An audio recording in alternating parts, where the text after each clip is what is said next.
tamamingdir dağdan inen çeşme yani keştemen bağ tamamingdir dağdan inen çeşme yani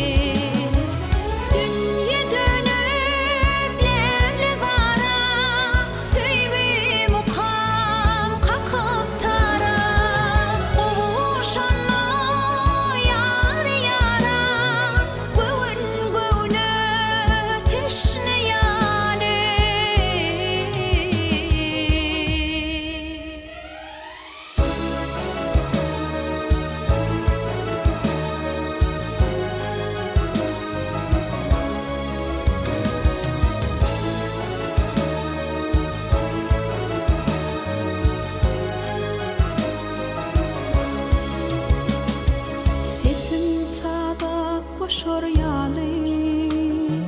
alham olup coşar yali, yaşlık yada düşür yali, öğüt yine bağıt şemali, yaşlık yada düşür yali, öğüt yine bağıt şemali.